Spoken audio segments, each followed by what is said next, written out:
রয়েছেন আমাদের সহকর্মী সুধা। সুধা, যে ছবি আমরা দেখছি একেবারে দুপুর থেকে, যে ছবিতে আমরা নজর রাখছি, ভয়ঙ্কর ছবি সামনে এসেছে। সেখানে দেখা যাচ্ছে কিভাবে বিমানটি একেবারে মাত্র 625 ফিট উঁচু থেকে একেবারে গড়িয়ে পড়লো, আগুন লাগলো সেই বিমানে, এবং একেবারে তারপর যে ছবি সামনে এসেছে এবং যে আপডেট উঠে এসেছে, 242 জন যাত্রী ছিল, তার মধ্যে 2 জন পাইলট এবং 10 জন ক্রু সদস্য, তাদের মৃত্যুর আশঙ্কা করা হচ্ছে।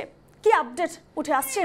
যেমনটা তুমি জানাচ্ছিলে 242 জন যাত্রী ছিল সেই বিমানে, এবং এমনটাই ব্রেকিং উঠে আসছে এখন এই মুহূর্তের বড় ব্রেকিং, 242 জন যাত্রীরই কিন্তু মৃত্যু হয়েছে, এমনটাই খবর পাওয়া যাচ্ছে সংবাদ সংস্থার সূত্রে।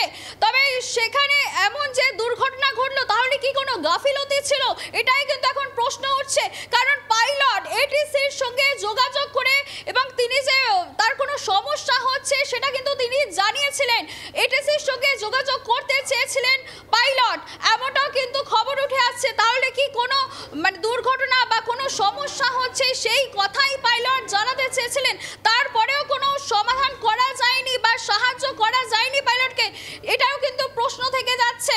এবং আরও একটি বিষয় তোমাকে জানিয়ে রাখি, ইতিমধ্যেই কিন্তু গুজরাটে পৌঁছে গিয়েছেন প্রধানমন্ত্রী নরেন্দ্র মোদী, পাশাপাশি কেন্দ্রীয় স্বরাষ্ট্রমন্ত্রী অমিত শাহ, তিনিও কিন্তু পৌঁছে গিয়েছেন। এবং গোটা দেশের যে নজর রয়েছে এখন আহমেদাবাদের দিকে, এরকম মর্মান্তিক বিমান দুর্ঘটনা, দেশে যে বিমান দুর্ঘটনা হলো সেই বিমান দুর্ঘটনায় বহু মানুষের মৃত্যু হয়েছে, এবং যে লোকালয়ের জায়গা সেখানে ভেঙে পড়েছিল এয়ার ইন্ডিয়ার লন্ডনগামী এই বিমান, এবং এই বিমানে ছিলেন গুজরাটের প্রাক্তন মুখ্যমন্ত্রী বিজয় রূপানি, এবং তারও মৃত্যু হয়েছে বলে জানা গিয়েছে।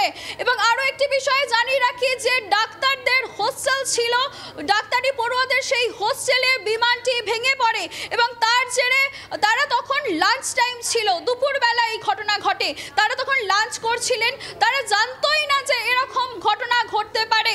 হঠাৎই তাদের হোস্টেলের ছাদ ভেঙে ঢুকে যায় বিমানটি, এবং সেই ছবিও আমরা দেখিয়েছি নিউজ লাইভ বাংলায়, এবং তারপরই বহু ডাক্তারি পড়ুয়ার কিন্তু মৃত্যু হয়েছে, এমনটাই খবর উঠে আসছে। রূপা, একদমই সুধা, যে খবর উঠে আসছে এই মুহূর্তে, যে শুধু বিমানের 242 জনই নয়, চিকিৎসক পড়ুয়াদেরও মৃত্যুর খবর আসছে, গুরুতর আহত হওয়ার খবর আসছে। সেই জায়গায় দাঁড়িয়ে যথেষ্ট মর্মান্তিক খবর, একেবারে যে ভয়ঙ্কর ছবি উঠে আসছে সেই জায়গা থেকে। শুধু বিমানের বিপর্যয় নয়, বিমান দুর্ঘটনায় নয়, যে লোকালয়ে, অর্থাৎ যে লোকালয়ে বিমান ভেঙে পড়েছে আহমেদাবাদের, সেই লোকালয়ে প্রচুর ক্ষয়ক্ষতির খবর উঠে আসছে, এবং বিভিন্ন প্রশ্ন উঠছে বিমান দুর্ঘটনা নিয়ে। কখনো শোনা যাচ্ছে যে কোনো গাছে ধাক্কা লেগে বিমান দুর্ঘটনার কবলে পড়েছে, কখনো তথ্য সামনে আসছে যে কোনো পাখির ধাক্কায় বিমানের 2টি ইঞ্জিন বিকল হয়ে গেছে। অর্থাৎ গোটা বিষয়টি এখন কিন্তু সন্দেহের আবর্তে রয়েছে, এবং বিভিন্ন প্রশ্ন উঠছে বিভিন্ন মহল থেকে যে কি কারণে আদৌ এই ধরনের ভয়ঙ্কর দুর্ঘটনার মুখোমুখি হতে হয়েছে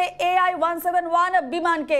এবং বর্তমান যে তথ্য উঠে আসছে সুধা, সে জায়গায় দাঁড়িয়ে এই যে 230 জন যাত্রী এবং পাইলট, কো পাইলট সহ 12 জন ক্রু সদস্য ছিলেন, এবং তাদের মধ্যে 169 জন ভারতীয় ব্রিটিশ নাগরিক ছিলেন, 53 জন এবং 7 জন পর্তুগিজ এবং 1 জন কানাডিয়ান ছিলেন, এবং বিমানটি লন্ডনের গ্যাটউইক বিমানবন্দরের উদ্দেশ্যে যাচ্ছিল। এবং ঠিক বিমানটি যখনই উড়া মারে, সেই জায়গায় দাঁড়িয়ে মাত্র 5 মিনিটের ব্যবধান, এবং মাত্র 5 মিনিটের ব্যবধানেই কিন্তু একেবারে বিমানে আগুন লেগে যায়, বিস্ফোরণ ঘটে, এবং একেবারে লোকালয়ে ভেঙে পড়ে সে বিমান।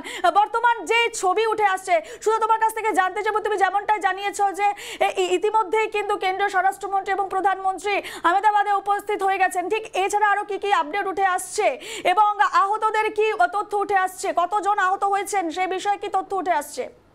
এখনো পর্যন্ত রূপা যে আপডেট পাওয়া যাচ্ছে, সেই দুর্ঘটনাস্থল থেকে 30 জনকে উদ্ধার করা হয়েছে, এবং 30 জনের দেহ উদ্ধার হয়েছে বলা যেতে পারে।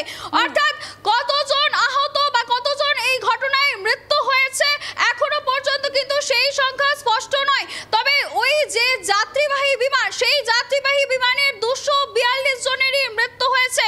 তবে যে লোকালয় বিমানটি পড়েছে, ভেঙে পড়েছে, সেখানে থেকে 30 জনের দেহ উদ্ধার করা সম্ভব হয়েছে, এমনটাই জানা গিয়েছে। এছাড়াও যে গুজরাটের প্রাক্তন মুখ্যমন্ত্রী ওই বিমানে ছিলেন, তারও কিন্তু মৃত্যু হয়েছে, এমনটাই খবর পাওয়া গিয়েছে। বেশ সুধা, আমরা এই খবরের আরো আপডেট আপডেটের দিকে নজর রাখবো, ঠিক কি কারণে বিমান দুর্ঘটনা, এই বিভিন্ন বিষয়ে আমরা নজর রাখবো, ঠিক কি আপডেট উঠে আসে এই বিষয়ে সেদিকেও আমাদের নজর থাকবে। আপাতত তোমাকে ধন্যবাদ জানাচ্ছি।